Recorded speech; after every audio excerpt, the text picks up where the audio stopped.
vitamin A B C D E နဲ့ B1 တို့ B12 တို့ပေါ့နော်ရရှိတဲ့အကျိုးအာနိသင်တွေရှင်းပြပေးပါခင်ဗျာတဲ့အားလုံးပဲမင်္ဂလာပါရှင်ဘဝကျမ်းမှာ10မိနစ်စာအစီအစဉ်ကနေကြိုဆိုပါရစေဆရာမတို့ခွန်ရှိကွန်ဟက်ကဲမှာဒေါက်တာမြတ်မှုဖြစ်ပါရှင်ဆရာမတို့အရင်ဆုံး vitamin A ရဲ့ကောင်းကျိုးတွေပြောပြပေးမယ်ပေါ့နော် vitamin A ကတော့သူကအဓိကမျက်စိအာရုံကောင်းစေတယ်ပေါ့နော်ကျန်တာတော့ဒီအရေးပြားကျန်းမာရေးအတွက်ကောင်းစေတယ်ပေါ့နော်ဒါလေးတွေကသူအဓိကကောင်းတဲ့အချက်ပေါ့နော် vitamin B ဆိုတော့ဆရာမတို့ဒီအုပ်စုတွေအားလုံးပြောလိုက်မယ်ဆို B1 ကနေစတာပေါ့နော်ဒီအကုန်လုံးပါတယ်ပေါ့နော် B6 တွေ B12 တွေအထိပေါ့နော်သူတို့ကောင်းကျိုးအဓိကဒီအုံနောက်နဲ့အာယုံကြော function တွေပေါ့နော်လုပ်ငန်းစဉ်တွေကို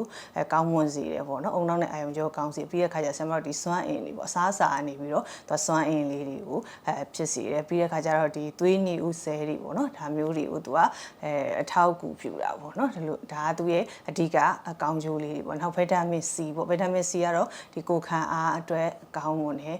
ပြီးတဲ့ခါကျတော့ဒီအနာကျက်တာပေါ့နော်ဒါလေးတွေကတော့သူရဲ့အဓိကအကောင်းတဲ့အချက်နောက်ပြီးတော့ဒီ collagen ပေါ့နော်ဒီဘိုင်းတွေမှာ vitamin C အဓိကပါတယ်ပေါ့နောက်တစ်ခုက vitamin D ပေါ့ vitamin D ကတော့ဒီအယိုးတွေသွားတွေကြွက်သားတွေပေါ့နော်ဒါတွေမှာဒီဟိုပေါ့ calciumစုပ်ယူတာပေါ့နော်သူကအကူအညီပေးတာပေါ့နော်ဒါက vitamin D ရဲ့ကောင်းတဲ့အချက်တွေပါနောက်တစ်ခုကကျတော့ဒီ vitamin E ဆိုရင်ဒီဆဲနံရံတွေပေါ့နော်ဆဲနံရံတွေပျက်စီးတာကိုသူကပေါ့နော်ကာကွယ်ပေးတယ်ပြုပြင်ပေးတယ်ပေါ့နော်ဒါ vitamin E vitamin K ကတော့ဆမတို့ဒီသွေးခဲတဲ့ဖြစ်စဉ်မှာပေါ့နော်ပါဝင်နေပေါ့နော်ဟုတ်ကဲ့ပါအားလုံးပဲကျန်းမာဒုက္ခနဲ့ပြည့်စုံကြပါစေရှင်